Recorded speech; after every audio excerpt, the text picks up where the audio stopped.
All right, what's up guys? This is gonna be an intro video to my channel. This is gonna be the very first video I'm gonna be posting. It's gonna be just a walk around and telling you guys my build. It's my 2003 IS300.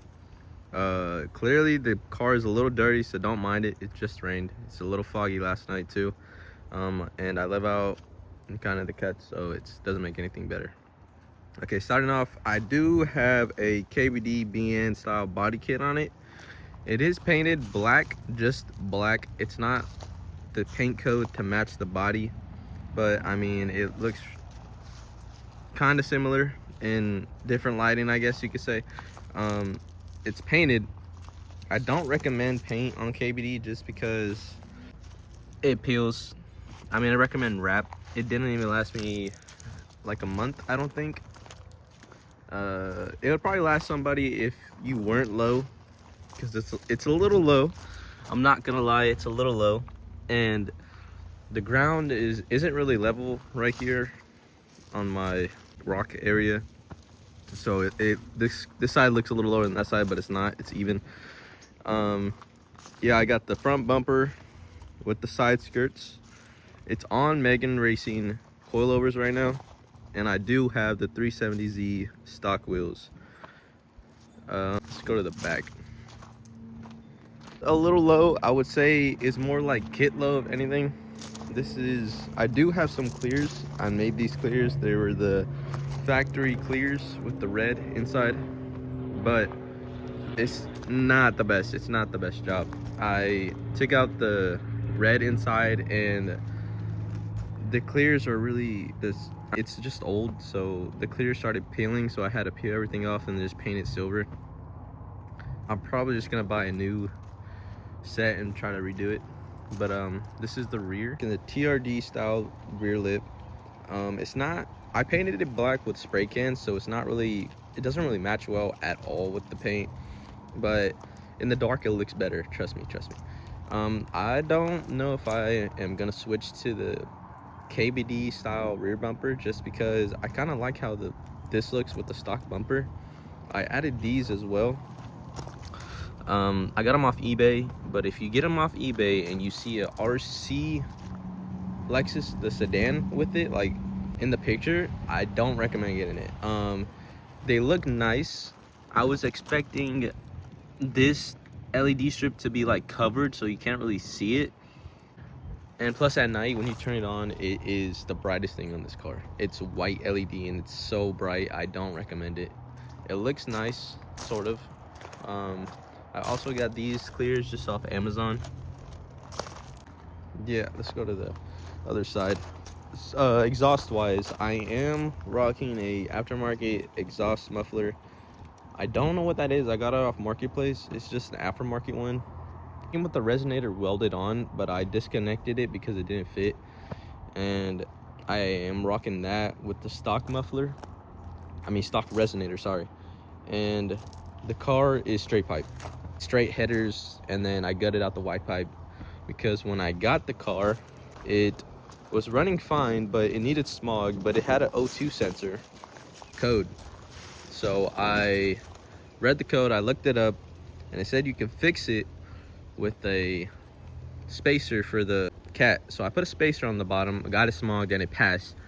And my dumb self forgot to remove their spacer. I mean, it ran with the spacer, so it was reading that there was no cat, I think.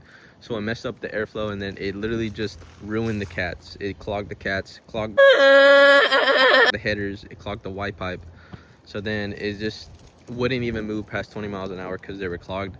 That's kind of my fault. So I removed the headers. I got aftermarket ones off Facebook again. Straight pipe, and then I just gutted the white pipe. So it's kind of loud. It's not good on gas, especially without the cats. It's not the loudest just because it has a stock resonator. It's kind of the only thing keeping it back. And I kind of don't want to switch to aftermarket because it's going to be too damn loud. But going into the front, I do have aftermarket headlights, as you can see. They're just eBay ones. I mean, the Fimit's not the best. I got those aftermarket ones. I got them for Christmas. So I'm not too sure where they got it from.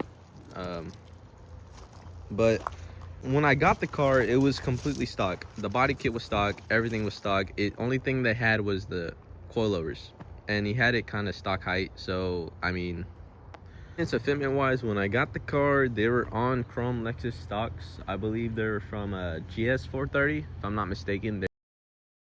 They were 17s, and in my opinion, they were nice, but I didn't really like how they looked. They used to look way better in my opinion. They were on spacers for some reason, which is a little strange to me. So when I was gonna lower it no matter what, so I took off the wheels and, you know, expecting it, I took off the spacers, and when I put them back on, it didn't fit. So I'm pretty sure that's why they were running spacers. They would just hit the actual spindle arm. So I didn't want to run the spacers because they look funky. So I took them off and I kind of grinded the spindle arm, which is kind of dumb, but I did it and it worked.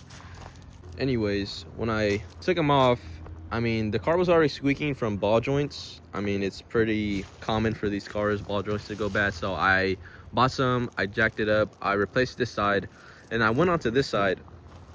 That's when everything kind of went bad. I jacked it up. I didn't keep the steering wheel straight for some reason. I didn't know anything about alignments. I don't work on alignments, I work on engines. So I jacked it up, took off the wheel, and if you guys know, this has a ball joint. The bracket for the ball joint connects to the outer tie rod. So when I took off the bolt for the outer tie rod, it wouldn't come off, and I didn't have a tie rod, a ball joint remover. So then I just hammered it for some reason, I don't know why, and it bent threads. So when I hammered it in, I bent the threads for the outer tie rod. So then the nut wouldn't screw on, so I had to get new outer tie rods. So I ordered them. The car was still on jacks. When I put it on, like I said, I don't know anything about alignments. It messed up the alignment because the steering wheel was turned, and I put on the outer tie rod, and I just stuck it in, and then it drove horribly. I mean, I went through tires within a week. So I went to go get it aligned.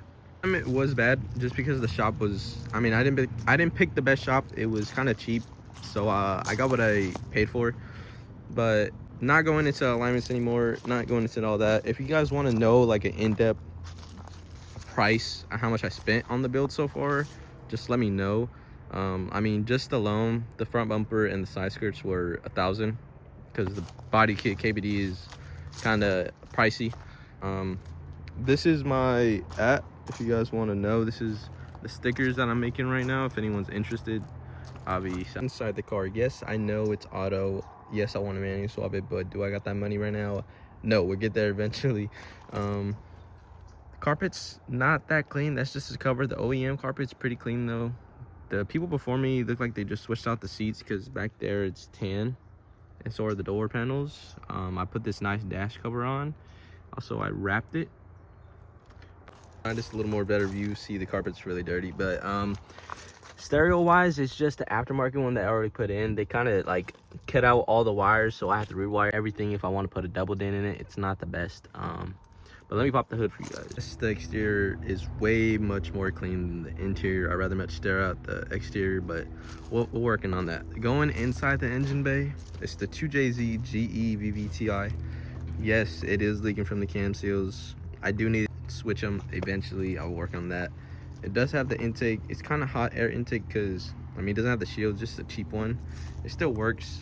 Yes, my engine bay is really dirty because, like I said, I live out country. I mean, nothing but tractors.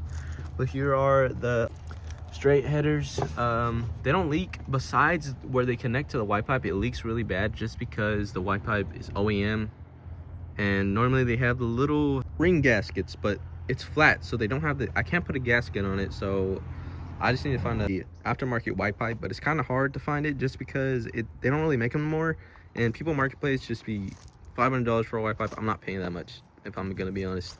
But this orange wire you see is a coolant reservoir.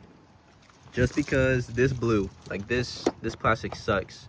Was going a little fast, I would say 80, and then the coolant just like overflowed into there and it broke because it's just old. So I installed this. Like I said, I do need to clean the engine bay. It's pretty dirty, but yep, 2JZ, pretty reliable. I just took this on a road trip for like almost 2 hours there and back, and I drove in the city. So I mean,